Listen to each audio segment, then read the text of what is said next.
Okay, welcome back, everybody. I'm going to have you guys do the beginning of class poll. So about four of you have done it. What? What events? I know someone was asking me something. I'm gonna give you guys about 2 more minutes to do the poll while you guys trickle in, and then we'll go over it and start class.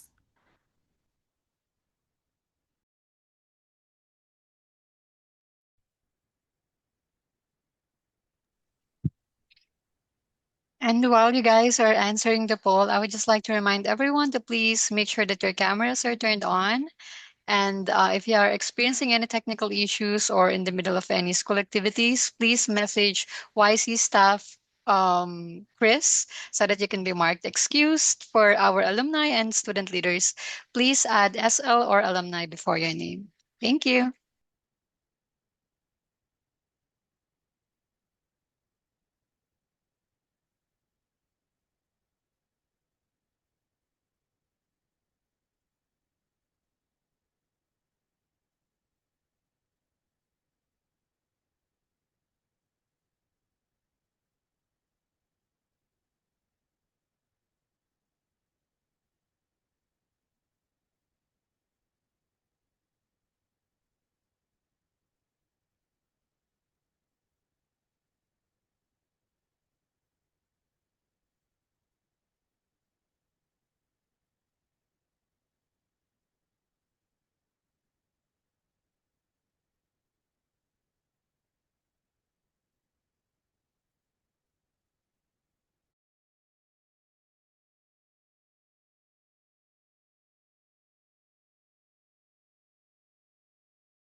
Okay, so let's see what you guys came up with.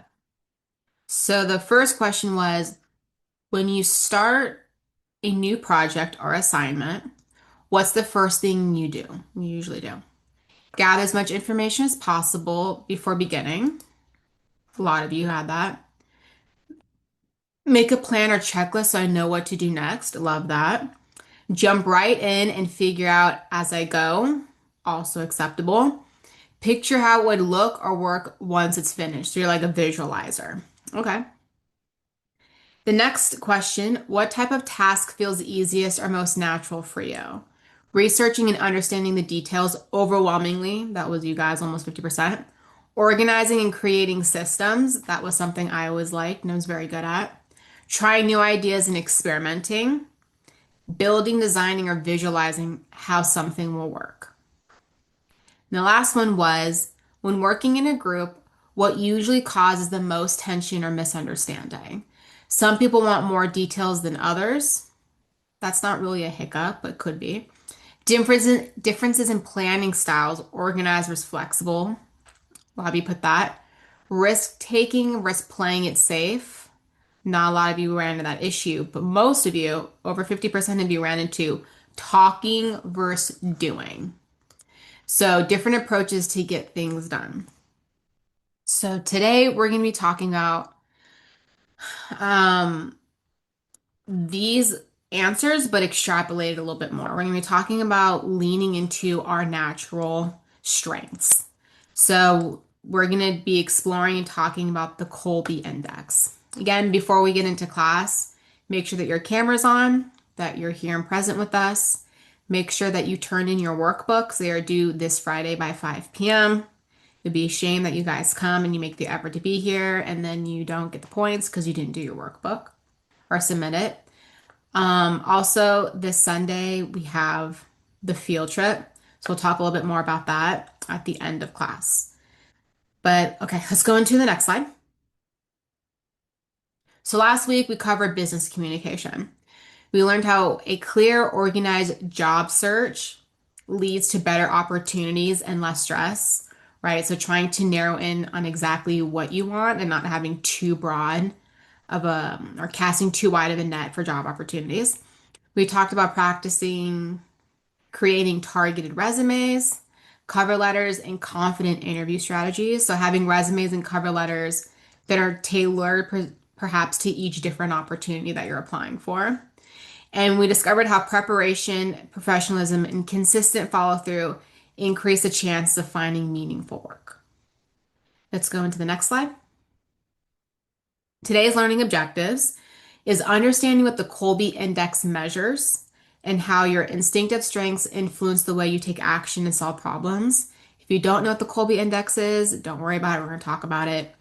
Learn the 4 Kolbe action modes and recognize your natural patterns for handling information, organizing, innovating, and creating. That's going to mean more to you, obviously, as we get through the class. And then practice using Kolbe strengths in collaboration by identifying blind spots, communicating your work style, and combining strengths to improve teamwork. So, how many of you have heard about the Kolbe Index? How many of you have done like a Briggs-Myers personality test? Okay. You have. I did. You usually do them in college. So if you guys go on to go to university and you take like management classes, which would be good to take even if you're not a business major, those personality tests are big in management. Let's go to the next slide. So what Kolbe measures and why it matters. So Kolbe is an index. So it has essentially a range to it. What it mainly measures is what your natural inclinations are for. And this week I've been in mediation training. And so I did sort of a variation of this test. And it was a series of 30 questions. And it asked me and sort of trying to figure out what my conflict resolution style was. It would ask me the same questions. And then it would be the same maybe prompt, but paired with a different answer, two different answers, in which one you would choose. So the index is a little bit like that. But it's trying to measure how you naturally take action in things. And it reveals your instinctive traits. So when you look at this index, and we'll talk about it in a second, you want to look at it from sort of, you're not going to be 100% one thing or 100% the other, but you might be somewhere along the way of it. You might be a little bit of this, a little bit of that.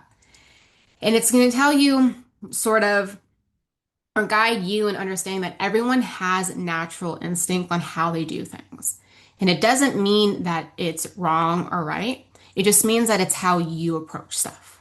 So you might run into a situation where like you're in a group project or you have a boss and you do things one way and it's going to be drastically different than the way your group member does it or your boss does it.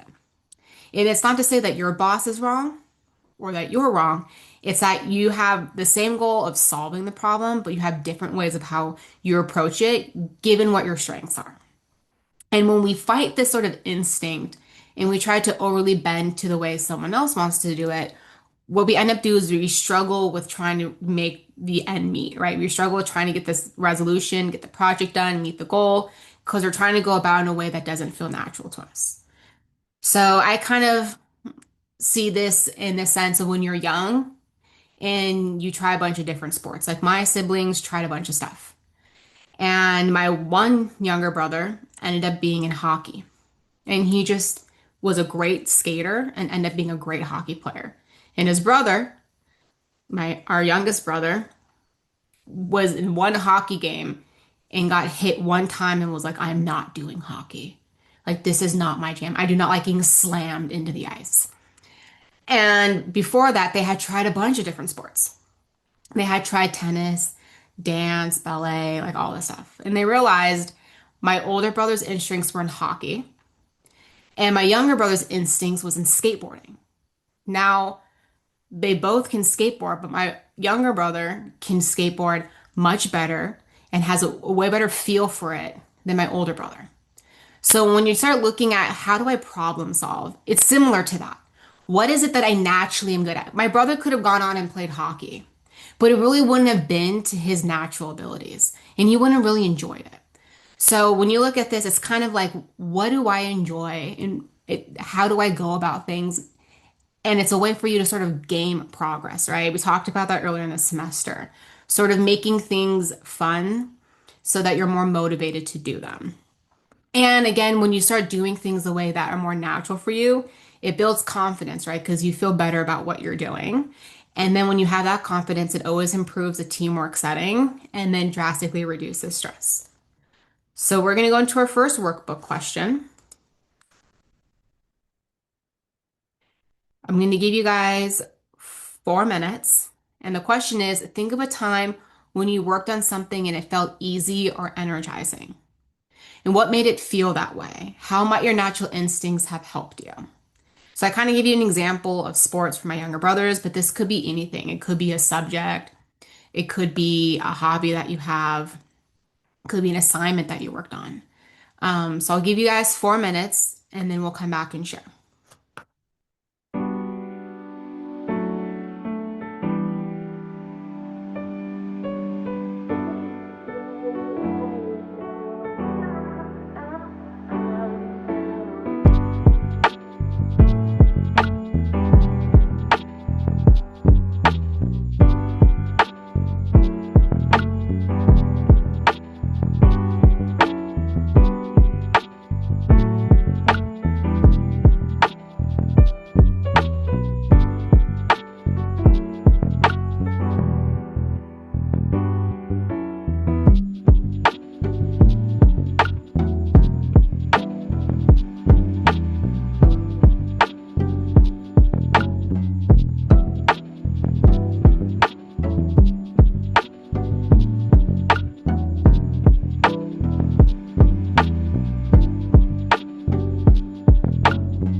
Okay.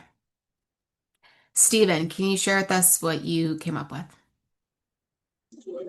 Yeah, for me, I said that something that feels like very easy and energizing for me now is like I never thought I'd say this, but like light jogs, like 20-minute runs, because ever since freshman year I've like been participating in sports that are like more related to running, so like cross country and track.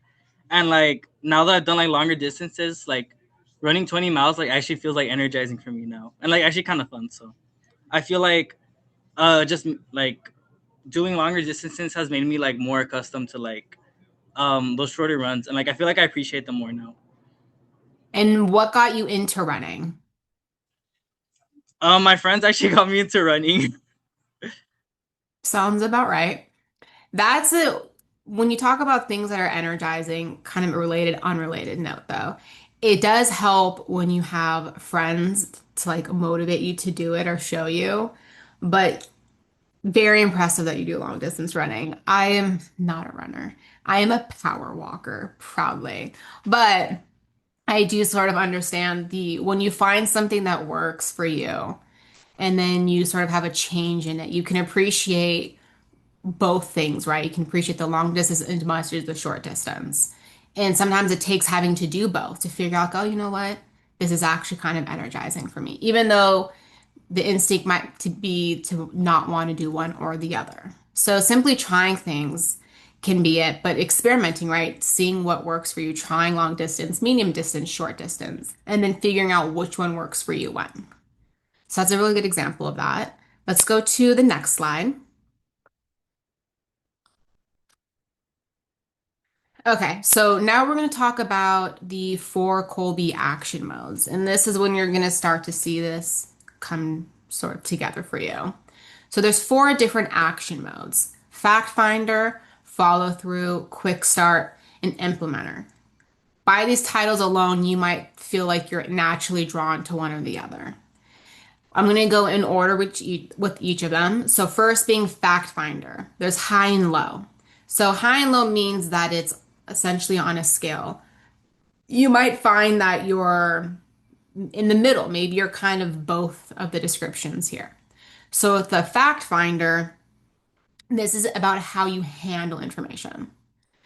And what I want to also clarify about this and why we bring up that it's on a scale is that in each one of these modes, you could be high or low on them.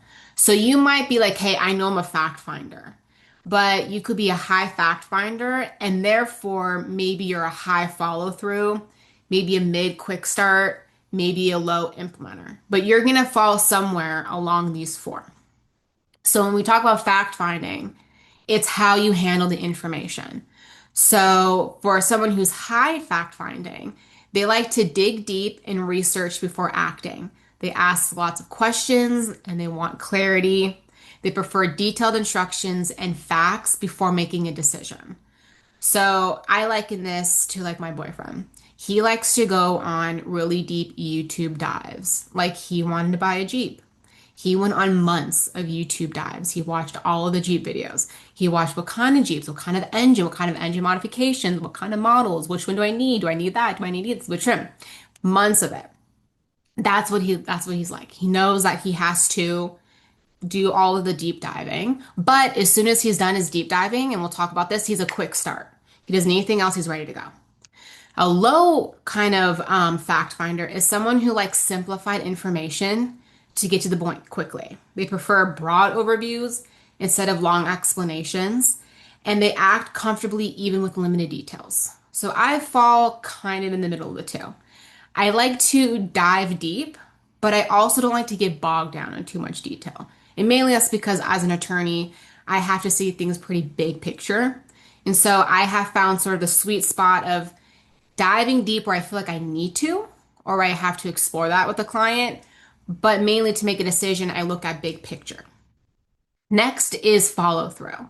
So this is how you organize, right? This is how you create structured systems and adapt or find shortcuts rather than just following a strict process. So someone high on this, they create plans, systems, and checklists. They like structure, consistency, and very clear routines. And they prefer to stay organized and follow the process in order. So you don't deviate. Maybe you have a morning routine and you don't switch it up. It's this, and this. If I don't do that right, it throws off my whole day. Someone who's low on this, they might adapt easily when plans change.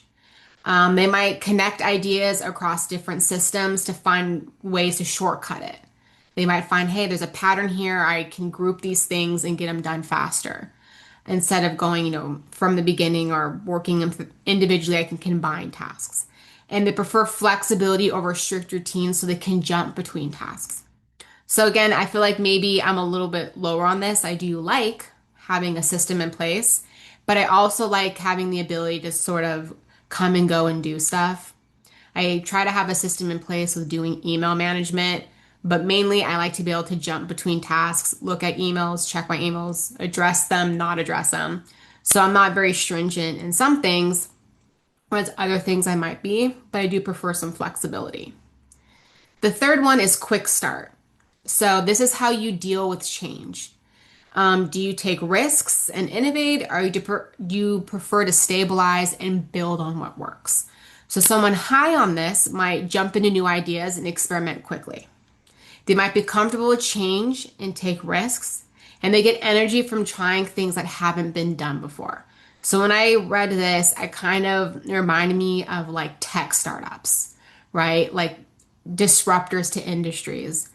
Here it would have been like the Twitters, the YouTubes, the Instagrams. Those are all things that were quick ideas, even Facebook.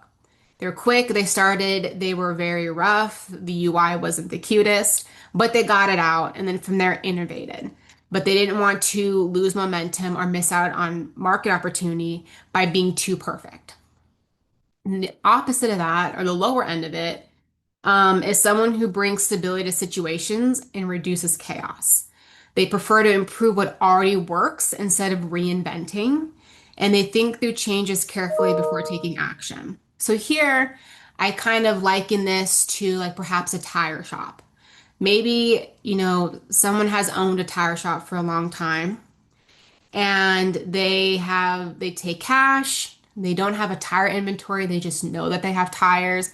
Things are all over the place. There's no rhyme or reason. There's no system as to how the tires are stored. They're just kind of there. Instead of trying to reinvent, a tire business, you take what's there and you go, okay, we're going to implement a new POS system or point of sale system so that we could take cash, but we can also be flexible and take credit cards. And then we're going to do an inventory system. We're going to barcode, SKU, RFID, whatever it is, each of the tires. And then we're going to catalog them. So when a customer comes in and they might have an obscure tire, then we'll know, hey, we have that in stock and it's over here so that we can serve customers better. That's not reinventing anything. Tire shops have been around since, the dawning of vehicles. But now you're taking something that exists and improving upon it. So that's kind of like a quick start. The difference between high and low. Those are very extreme examples of it, but that's sort of how I understood it. And then the last one is implementer, how you work with the physical world. Do you like to model or build solutions in real space, or do you prefer to imagine them?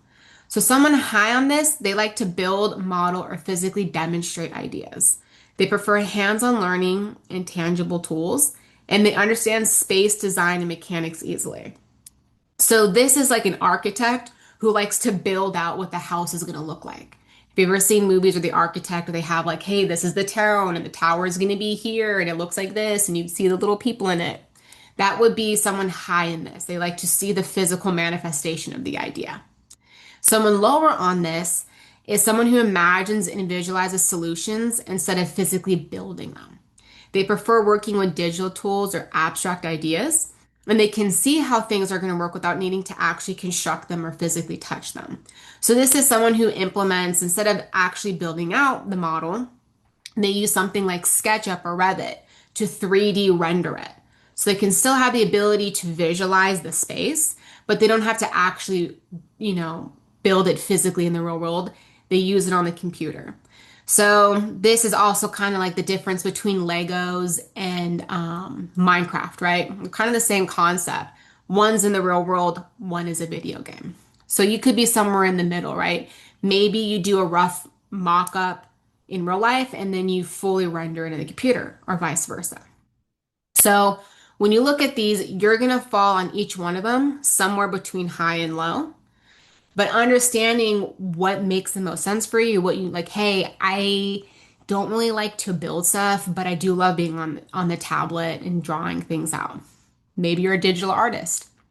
I really like to deep dive and research stuff. But once I do, I feel like I have all the information, I'm ready to go. So I just immediately jump into things. Or it might be that I don't necessarily super deep dive, but I start to build a plan for things. And then, I slowly implement it so I don't overwhelm myself. So you might, be lower on some of those things. So we're going to do the next workbook question and looking at the four action modes. So this is the workbook question. I'll have you guys note it and I'll have the team put it in the chat. But I'm going to put back up the last slide so you can see it while you're answering the question. But the workbook question is looking at four action modes. Which ones do you tend to look to do first when approaching a problem? So we're going to have you guys go into breakout rooms. If you're a student leader, alumni, I ask that you lead the way in kicking off the conversation and moving the conversation along. I will put the workbook question or the team will in the chat so you don't forget it. But while you're in your breakout rooms, we'll have the previous slide up so you guys can see it while you're working.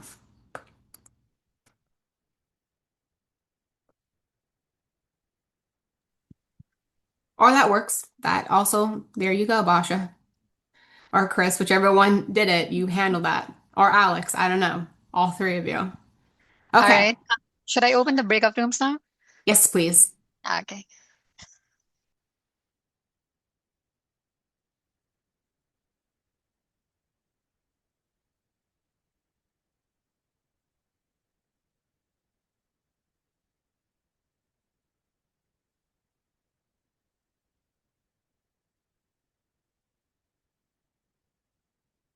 I should have been consulted.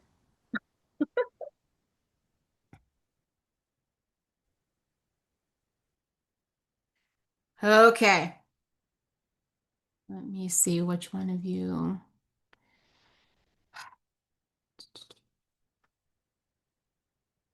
There's too many windows open. Okay, let me see who we have.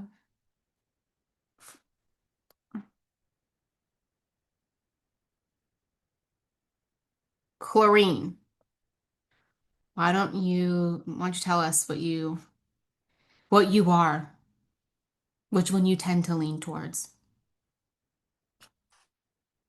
Think for me, I'm more of like a follow through person. Like I like to see like what steps I have to take when I start something. I don't think I'm necessarily like the type of person to be like rigid about it. Like I won't freak out if I don't like have everything or if I don't follow through with everything, but I like knowing that there's something that I can come back to if something changes. Yes. That is something that I see with like writers. Like when you think of novelists, there's kind of two kinds of novelists. There's the outliners, and then there's just I don't know what they're called, but they just write. And there's the outliners or someone where they outline everything.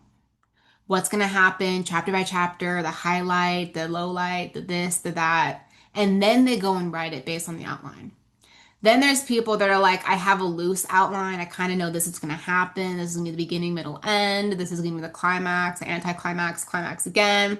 These are going to be the characters. Here will be the themes. But then they just start writing. And then as they go on, they can change it. They can go back to their outline. They can adjust the outline, but they're not really rigid in making sure they have an outline. And without it, they can't do. So yeah, you're like kind of in the middle. I can relate to that as well. I like having an outline, like a to-do list, but not necessarily in a specific order, though sometimes maybe I'll put an order to things, but at least a roadmap of like what I need to get done that day. Did anybody, when like looking at these, immediately identify like I know I'm this? Yeah. Do any of you feel like you're maybe one or two of them?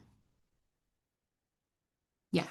When I looked at it, And I taught it. I had not seen it before. So I thought like, oh, you're supposed to be one of them. And then I realized, oh, you could kind of be strong in a lot of things. And I thought like, hey, if you're a fact finder high, you're going to be a quick start low. And then when we were talking about it, there was someone who deep dove a lot and then also quick started really fast. And so it's interesting because again, we're all going to be different. And how this plays in to when you start doing group projects. Um, let's actually go to slide number 8 or the next slide. Yes, slide number 8. There we go. So how this helps when collaborating with others is that if even if let's say you're in a group project and you don't know anybody in the group project and you don't, know what their styles are, the fact that you're sort of aware of your style and that you're aware and you can kind of recognize in other people what their style might be, it's going to help you work better as a team. And if you go, hey, I know that I'm like this, I act this way, this is going to be my approach, and just sharing it, someone else seeing that you share it might feel more comfortable sharing what their approach might be. And then you can collaborate on, okay, well, let's see how we can go about doing this project. And that's for school, that's for like professional like environments when you have work and internships and jobs. That's also for personal relationships, either with your friends or your own family.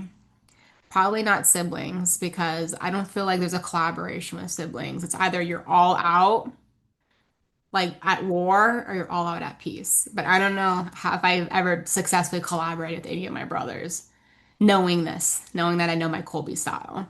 That being said, the kind of highlights of this that we talk about is the first one being you lean into your strengths. So when you work the way that you are built, what you're naturally inclined for, then you can always perform at your best. And you can also, in this, be aware of your blind spots. So know what where like what you struggle with helps you because you can either ask help from those around you, whether it's a team setting, your friends, your family, and then build a support system accordingly. You can use your Kolbe type to communicate better. So explain your style to teachers or teammates so they understand how you work best. This one came to like, I came to this realization with my son because he doesn't like when things are demanded of him. And so when you're a parent and you talk to him or you're a teacher and you talk to him and you go do this, he doesn't really like it. And so I would hear he would have, issues with other adults and authoritative figures telling him he didn't, he needed to do something and he would push back. Well, I'm not the maid, or I don't have to do that. I don't like your tone. And I never got that pushback. And I had realized I never demand that he do things. And I don't think that any other adult or teacher around him is doing anything wrong. But I always try to make it, hey, can you help me out? Or hey, I have a lot of stuff here. Can you do this? Or hey, I know you have your workbook and I know you have your homework. Why don't we do a page so we can get it out of the way before we go? And it's not go do your homework. It's like, hey, let's do it together. Why don't you bring it down and we'll work on a page together? And he responds better to that than to being demanded. But no one, at 7 years old, no one goes, hey, yo, kid, what's your Colby style? And, they adults themselves don't know, right? But it was something that in my own way of communicating, I, unbeknownst to myself, knew how to communicate with him without getting a lot of pushback. And so that's, what I explained to dad. I go, hey, I think his problem might be this. And that's kind of what he explained. He goes, yeah, I don't like to be demanded or told because, he feels like he's being bullied. So when you're able to communicate your style, you're able to get ahead of conflicts. Like, hey, this is how I do things. This is sort of my approach. I like to do, I check, step by step, checklist guide, and I'm happy to do one and share it with you guys. And then we can divvy up the project that way. And then you're putting everyone on notice, like this is how you do things, but it also creates less uncertainty and like confusion for other people because you're communicating this is how I do it rather than just taking charge and being like I'm leading the way and I'm the leader here. You're opening the door for facilitating collaboration.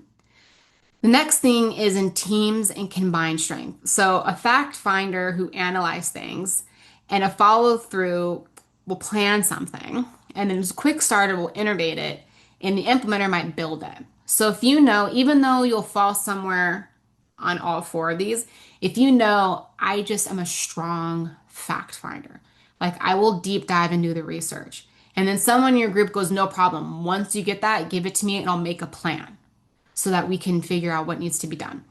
And then a quick start will go, okay, I'll start implementing it, I'll start doing this, that, and that. And the last person can, model it.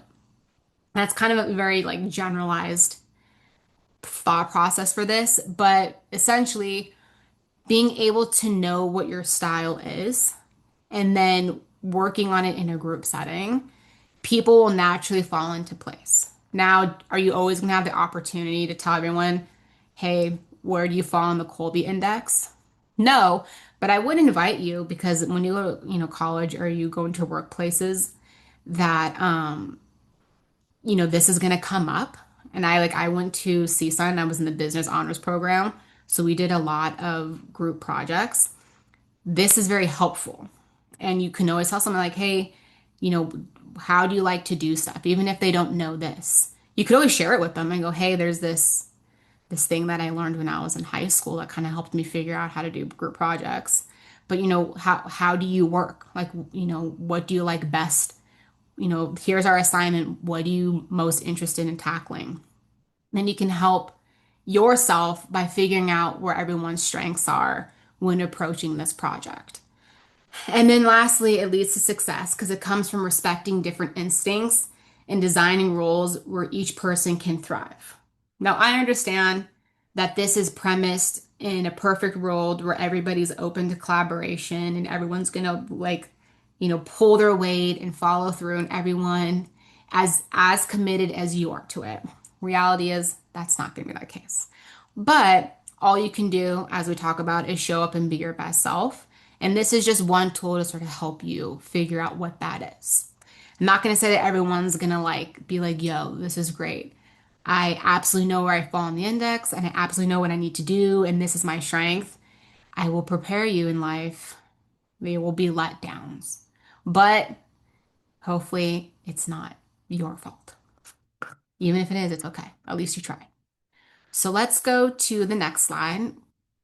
We're going to do, this is our last workbook question.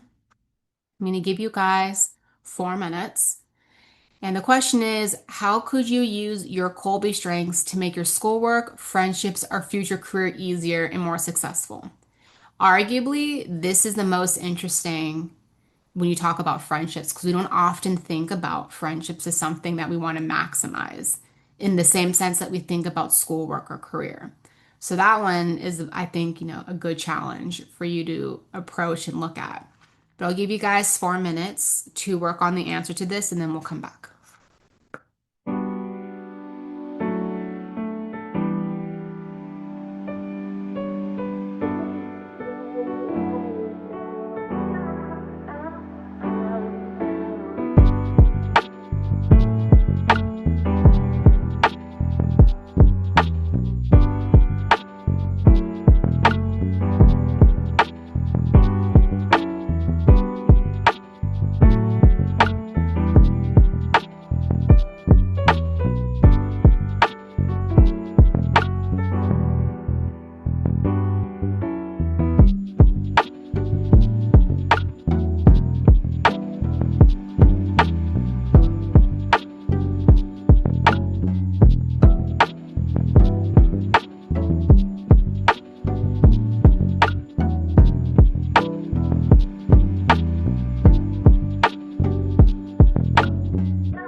Okay.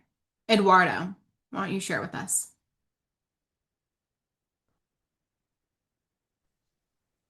Um, I kind of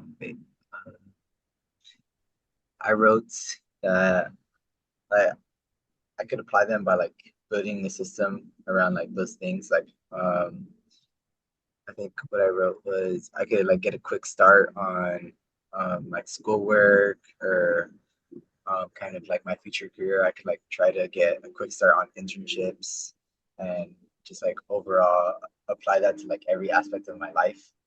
And it'll have like a positive effect because it'll kind of make me always have a routine when I want to like accomplish something. So let me ask you, right now, what prevents you from having a quick start on, let's say, applying for internships? I think it's just like other work gets in the way. Like I feel like there's a lot of options and like I have like other stuff to do sometimes like schoolwork or maybe just like scholarships to apply to or like maybe other commitments and I can't always do internships. So you have an interesting, I guess not predicament, but opportunity for you. You have a few different learning lessons. One is we talked about last week where, you want to narrow down your options, right? You don't want to cast too wide of a net because then you spread yourself too thin. And you might not be able to show up as your highest or best self. And, if you're applying for different internships, arguably you might have to have different CVs, cover letters, and resumes. So here, when you look at the Kolbe method, you don't seem to be worried about quick starting. That you're like, once I'm ready, I'm ready. It's perhaps your follow through. And in your follow through, it might be, hey, I need to come up with a game plan. And I know that I need a game plan because that's what's preventing me from starting. Like I'll quick start, but I got to get myself organized. And to get yourself organized, you might not need a lot of information, but you just kind of need to get the information all in one place. What are the internships I'm looking to do? What does my calendar look like? Activities do I have coming up? What's my caseload looking like, my workload? So this is sort of, the implementer is the one that I don't identify the most with because I don't really need to physically build anything or render up anything because it's not really what I deal with. But the first three are ones that I feel I'm dealing with and I'm processing all the time. So you've actually made major headway unbeknownst to yourself because at least now you know what you need. Like I need to do my internships and I need to go spend some time and visit all of these things and figure out and get myself situated. So that's what this is supposed to help you with. And it's something that you can visit for a project or you can visit for a very specific goal, like here, the internships. So let's go to the next slide. So we are going to next week have our last class, guys. And then you're gonna be gone. And then I don't know. Are you guys gonna come back? Are you graduating? How many of you are seniors? Oh my God. You guys are grow up so fast. Oh man. How many of you are coming back next year? Okay. Okay. See you guys. How many of you are interested in being an alumni? I like it. I like it. At least you're willing, you're interested. Okay, so our last class is going to be Ready, Set, Grow from learning to living. So it's going to be kind of an overview of the key lessons that we talked about this spring semester, some of the insights that maybe are the most valuable, most important, most top of mind. We're going to learn how reflection, goal setting, and planning support continuous personal growth. We're going to explore how to apply these skills and habits to future opportunities with confidence and intention. And let's go to the next slide. So this is your last 90 seconds to work on your workbook. And then I'm going to do class closing announcements, and then I will let you off for the evening.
Okie dokie. So reminder, workbook and survey form. So the survey for the Ignite speaker series, actually, my bad. The workbook and survey form, so your class survey, is due this Friday at 5 p.m. The Ignite speaker series from Monday, the post survey form is due, oh, actually, it was right, this Friday at 5 p.m. That's what happens when you overdoubt yourself. We have a field trip coming up this Sunday. So if you're interested in attending the field trip, or if you want to be added to the wait list, then your submission request is due tomorrow by 5 p.m. I will likely not be there this Sunday. My kids have requested that I spend some time with them. And so I likely will not be there Sunday, but you guys are in good hands. You're going to meet a lot of great, wonderful professionals, all of which you can pick their brains. And I encourage you to pick their brains.